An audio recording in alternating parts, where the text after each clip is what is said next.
Welcome to the Bylines New Voices podcast with me, Brian Scott Smith, powered by ctexaminer.com in collaboration with CT Community News, where each month we'll highlight stories from up-and-coming student journalists from colleges and universities from across the state of Connecticut. On this first episode, I'm joined by Harriet Jones, freelance writer, podcaster, and radio journalist, as well as editor of CT Community News, to talk about this new podcast, what people can expect to hear on it, and more about the Connecticut Student Journalism Collaborative. Harriet, thanks for joining us on the podcast. So explain to us, how did you get involved with this project, and how did the CT Community News and the Connecticut Student Journalism Collaborative come about? Thanks so much for having me on, Brian. A couple of years ago, faculty from various different journalism departments around Connecticut, so from UConn, Southern Connecticut State University Central, State Manchester, we all got together around a table and we said, we have great journalism education in this state, and we still have great newsrooms despite all the changes that are happening in journalism. We just don't have enough connective tissue in between them. So sometimes it's very hard for people who are editors in newsrooms to know what's the emerging talent who, the good journalism graduates who are coming up.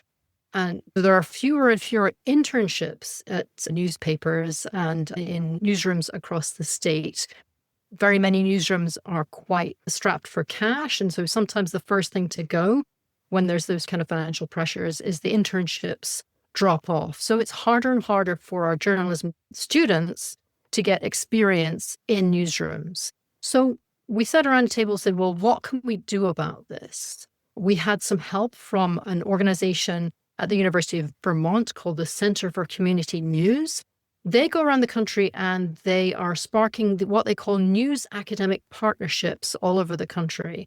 So they provided us a little bit of funding to put together the Connecticut Student Journalism Collaborative and to start publishing CT Community News, which is our website.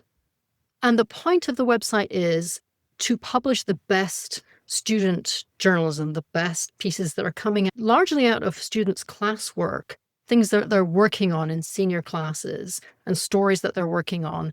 And once we publish those on CT Community News, we then offer them to professional editors all over the state. So the CT Examiner has republished our stuff, CT News Junkie, CT Public, the Hartford Courant, WSHU, all of these newsrooms have republished the students' work.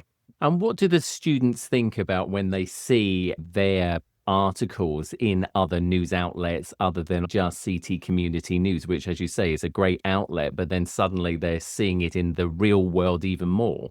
It's tremendous for our students. We've had fantastic feedback from them. Just having that professional byline, or many of our students have had several professional bylines, a couple of different stories, maybe they're published in 4 or 5 different outlets.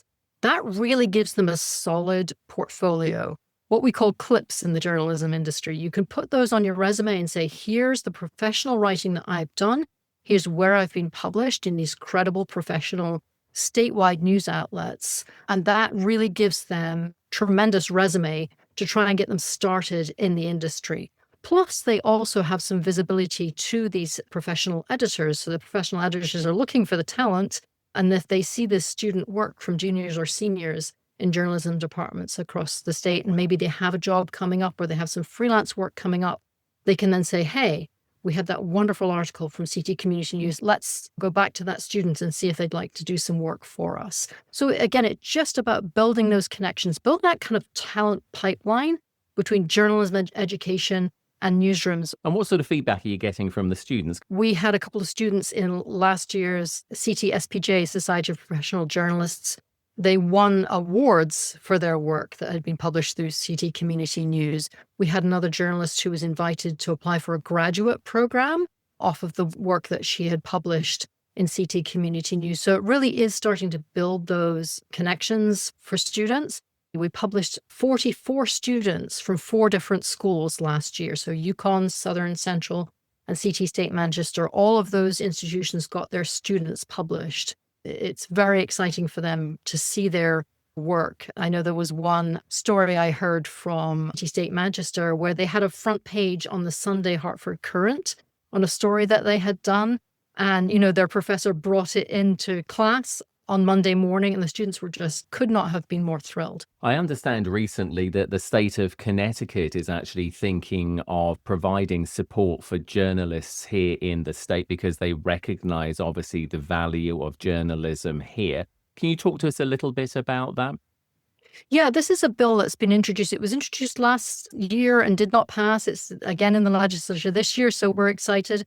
What it would do is it would provide funding for 10 or 12 journalism fellowships. So this would be the next step. The students we work with are juniors and seniors finishing up their degrees. And then the fellowships that the state would fund if this bill is passed would be at different newsrooms around the state, and it would allow people to step into that first job, right? So state funding, but it wouldn't be state control. The money would be handed over to be controlled by the news industry, and then it would actually fund students who'd graduated to get into their first jobs, which I think would make a tremendous impact.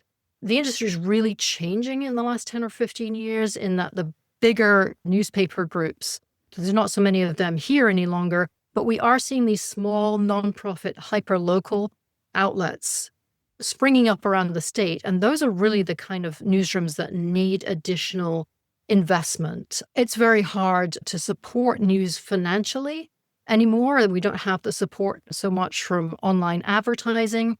So we're trying to find a different way of supporting journalism, a different business model for journalism. And so having this kind of investment from state government would really help. And also, of course, we recently saw the decimation of the Washington Post, which just echoes the comments that you're making here. But like you said, it appears that the journalism field is relatively buoyant here in Connecticut. But as long as people can do a differentiation of different things, become almost like content creators as well as applying those journalism rules, because obviously it's not just about text-based, it's about video and it's about audio as well, which leads me nicely, obviously, into why we're doing this podcast. What are you hoping that people who will listen to this, but also more importantly, the students will get out of a podcast like this? So as you mentioned, journalism now is multi-platform, and anybody who comes out into the journalism field does have to be able to do work on multiple platforms. We've been doing that ourselves at CT Community News in the last few months. We've been doing vertical video projects. We've been featuring podcasts. So again, trying to,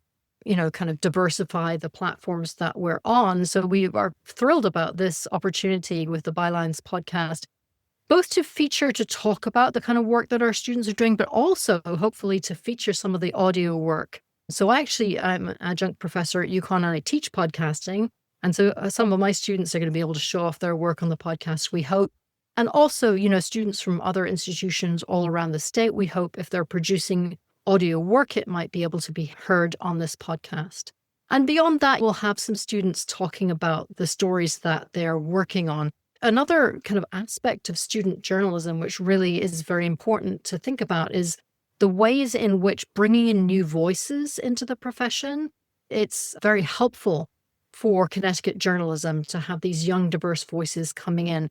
They're covering very hyper-local stories. I'm thinking about, last year we covered stories about rent hikes in New Britain. We covered stories about flooding in the north end of Hartford. So these kind of very hyper-local issues, which sometimes news outlets aren't getting to. We also covered a bunch of issues which were college specific. So talking about how young people interact with social media, how they get their news from social media, how college DEI requirements were impacted by the Trump administration. So all of those kind of issues that are really important to young people, but maybe don't get enough coverage in the media. So we're hoping to be able to kind of showcase all of those issues as we go forward on this podcast. Harriet, it's been great talking to you. Thanks so much, Brian. Don't forget to visit ctcommunitynews.org to read and listen to all the stories you'll hear on this podcast in the coming months, powered by ctexaminer.com, reporting and supporting what matters. From Bylines New Voices, I'm Brian Scott Smith. Thanks for listening.